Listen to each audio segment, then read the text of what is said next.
Welcome to the second episode. Today sponsored by Raid Shadow. No, just kidding. Let's go to it. First, on medium-high heat, and also in a pot obviously, add some ground beef. Let it cook until golden brown, and in the meanwhile let's go for the veggies. We start by grating some carrot, chopping some bell peppers, red onions, and tomatoes. Once the ground beef is done, take it out of the pot so all the veggies take their place, followed by a generous dash of red wine. Leave it to cook at low heat for around 35 minutes. After that, add some tomato paste to it, give it a good stir, let it cook for a couple of minutes, and then turn the heat off so we can blend it after it cools down. Now on the blender you can rectify the seasoning by adding more salt, pepper, and also sugar if you want to neutralize the acidic flavor from the fresh tomatoes and the tomato paste. Now that the sauce is done, just put it back to the pot along with the cooked ground beef. Give it a good stir and just leave it there until it's needed. By the way, sauces like this taste way better after a day or two. Fill up some water in a pot for the pasta obviously, add some salt and leave it to boil. Doesn't have to be macaroni. Segane rigati, rigatoni, fusilli, they work as well. Alright, while the pasta is cooking, get some butter in a pan, chop some bacon strip in medium pieces and let them cook until they get kind of crispy. Right after that, add a mix of heavy cream, whole milk and cornstarch so the sauce base is thick enough. Give it a gentle stir until the starch thickens and cooks the sauce.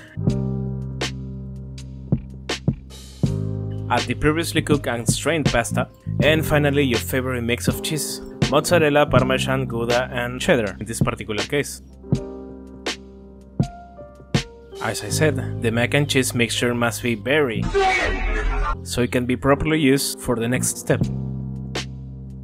Alright, in an open pan with an oven mat on it, use a cookie cutter that is tall enough so we can make these croquette-like shapes that you're watching right now. Use a spoon to flatten them a little, and the mixture should be thick enough to keep on its shape. After removing the cookie cutter, just repeat the process for as much as you want or can, and to the fridge we go.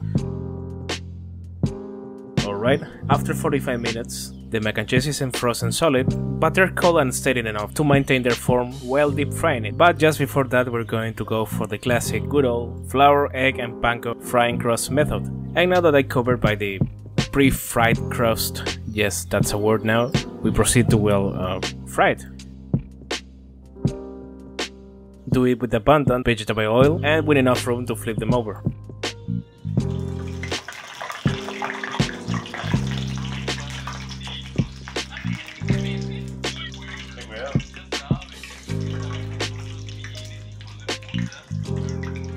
Final result looked like this for me. Anyway, we're almost ready. For the final step, put some oil in a pan on high heat and saute some chopped mushrooms. Add some salt and when they're almost cooked, finish with a small dash of wine.